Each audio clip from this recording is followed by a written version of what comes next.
ప్రభునందు ప్రియమైనటువంటి వారులారా, మన ప్రభువును రక్షకునైనటువంటి యేసుక్రీస్తు వారి యొక్క శుభనామములో మీ అందరికీ నా హృదయపూర్వకమైన శుభములు తెలియజేయుచున్నాను. ఉదయకాల సమయంలో దేవుని వాక్యాన్ని ధ్యానం చేసుకుందాము. వాక్య ధ్యానం కొరకు ఈరోజు మనం తీసుకున్నటువంటి లేఖన భాగము సమూయేలు 2వ గ్రంథము 7వ అధ్యాయము 29వ వచనం చదువుకుందాం. దయచేసి నీ దాసుడినైన నా కుటుంబము నిత్యము నీ సన్నిధిని ఉండినట్లుగా దానిని ఆశీర్వదించము. యెహోవా నా ప్రభువా, నీవు సెలవిచ్చి ఉన్నావు, నీ ఆశీర్వాదము నుండి నా కుటుంబము నిత్యము ఆశీర్వదింపబడును గాక. ఇది దావీదు దేవుని సన్నిధిలో చేస్తున్నటువంటి ప్రార్థన. ప్రియులరా, దావీదుని గురించి మనం తెలుసుకుంటే ఎన్నో మన గుణగణాలు మనకు శ్రేష్టమైనటువంటివి మన తనలో కనపడుతూ ఉంటాయి. మరి వాటిలో ఒక ప్రాముఖ్యమైన దినం గురించి దినం మనం మాట్లాడుకోబోతున్నాం. దావీదుకు ఉన్నటువంటి మంచి లక్షణం ఏంటంటే తనను తాను పరీక్షించుకుంటూ ఉంటాడు. ఎప్పటికప్పుడు తన కుటుంబ విషయంలో కూడా శ్రద్ధ తీసుకుంటూ ఉంటాడు. ఇక్కడ ప్రత్యేకంగా దావీదు దేవుని సన్నిధిలో ఆయన ఒక ప్రార్థనాపరుడు.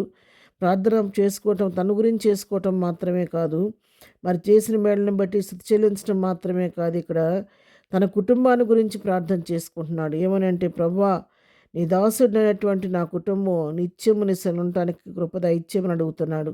నీవు ఆశీర్దిస్తేనే నా కుటుంబం ఆశీర్దించబడుద్దయ్యా.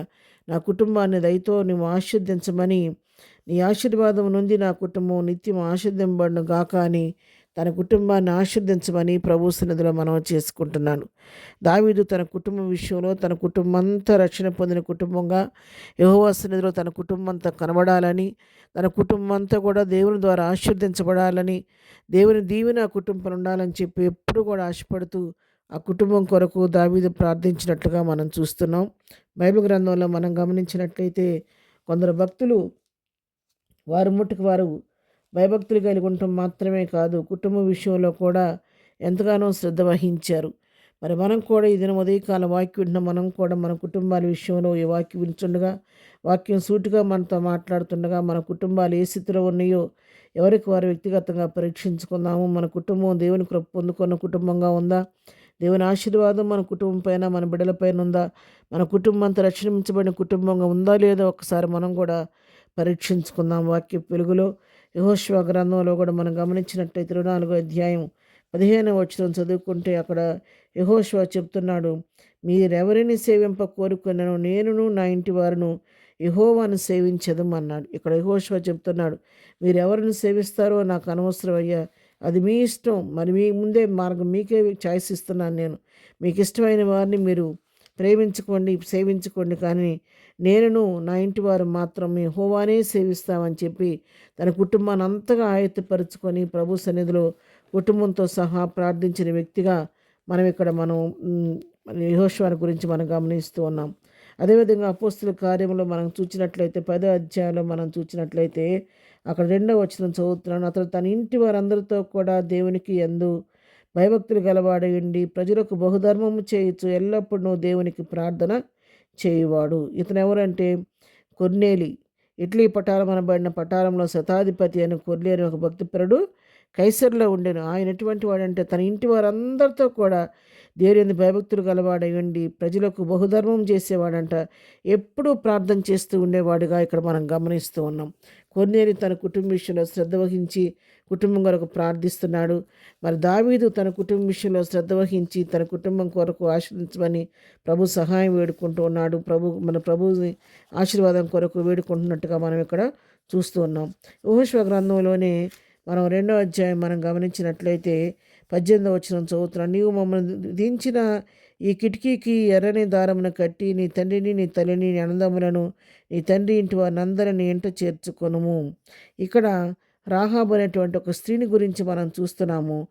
ఆమె మరి వేగులు వారికి సహాయం చేసిన దాన్ని బట్టి ఆమె అడుగుతుంది కదా, మరి అయ్యా మీకు నేను సహాయం చేశాను కాబట్టి మీరు తప్పకుండా ఒక దినాన్ని ఎరుకో పట్టణమే దండెత్తి వచ్చినప్పుడు నా ఇంటి వారు నాశనం కాకుండా నాకు మీరు మేలు చేయడానికి జ్ఞాపకం చేసుకున్నప్పుడు వాళ్ళు తొగరదారం కట్టించి దాన్ని గుర్తుపెట్టి మీ కుటుంబానికి మేలు కలిగినట్లు మేము సహాయం చేస్తామమ్మా, నీ ఇంటి వారందరినీ దాంట్లో చేర్చుకొని వారిని మరి అక్కడ దగ్గర పెట్టుకోమని చెప్పినప్పుడు మరి ఆ విధంగానే ఆమె వేగులు వారు చెప్పిన మాట ప్రకారం చేసింది.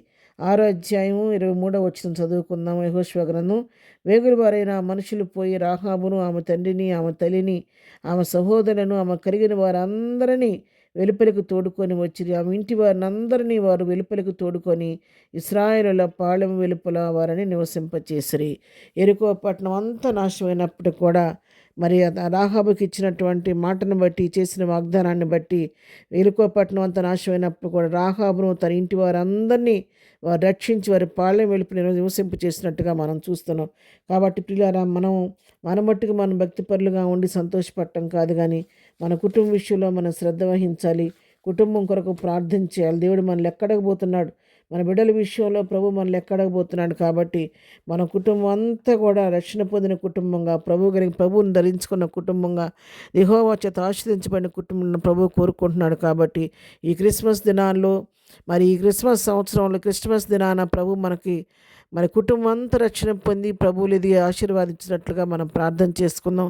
సంవత్సరాలు గడిచిపోతున్నాయి, పాత సంవత్సరం గతించనై ఉంటుంది. కాబట్టి ప్రార్థన చేద్దాం అందరం కూడా. ప్రభువా, మా కుటుంబాలు కూడా, నా కుటుంబం ఇంకెవరైతే రక్షణ లేకున్నారో వారందరికీ రక్షణ దయచేసి నా కుటుంబం అంతా రక్షణ పొందాలి, నా కుటుంబం అంతా నీ సన్నిధిలో కనబడాలి, నా కుటుంబం అంతా నీ ఆశీర్వాదం పొందుకోవాలని నోరు తెరిచి మనం హృదయపూర్వకంగా ప్రార్థిస్తే ప్రార్థనకించే దేవుడు తప్పకుండా మన కుటుంబాలను కూడా దీవించి ఆశీర్దిస్తాడు. కాబట్టి ఆ విధంగా ప్రార్థనాపూర్వకంగా ముందుకు సాగిపోదాము. ప్రార్థన చేసుకుందాం. ప్రేమగలిగిన తండ్రి, పరిశుద్ధుడు మా ప్రియ ప్రభువా, నీ పరిశుద్ధ పాదములకు వందనాలు నాయన.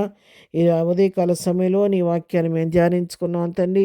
ప్రభువా, మరి ఏ విధంగా ప్రభా మేము కూడా మా కుటుంబాలతో సమేతంగా నీ రాకడ కొరకు ఎత్తబడే కృప మాకు దయచేయండి.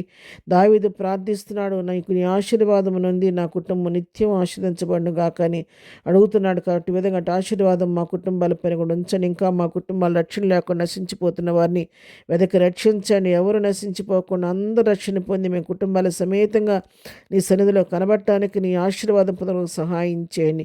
ఏదైనా వాక్యం వింటున్న మా పిల్లలందరినీ దీవించండి. కుటుంబాల సమేతంగా రక్షణ పొంది ఆశీర్వాదన పాత్రలు అవడానికి సహాయం చేయండి. దినమంతా మా ప్రియులు చేస్తున్న పనిపాట్లో మీరు తోడుగుండండి. వెళుచున్న మార్గాల్లో నీ కాపుదల దయచేయండి. వారిపై చేయి ప్రయత్నాన్ని సఫలపరచండి. వారి హృదయవాంఛలు మీ నామలో తీర్చండి. ప్రయాణాల్లో క్షేమం కలుగుచి వారి సమస్యలన్నీ పరిష్కరించి నీ ఆశీర్వాదాన్ని పాత్రలుగా చేయమని దినదీవులతో నింపి నడిపించమని యేసు పరిశుద్ధ నామములో ప్రార్థించి అడిగి పొందుకొని ఉన్నాము తండ్రి. ఆమెన్. ప్రభు కృప సదాకాలం మనందరికీ తోడై ఉండి నడిపించును గాక. ఆమెన్.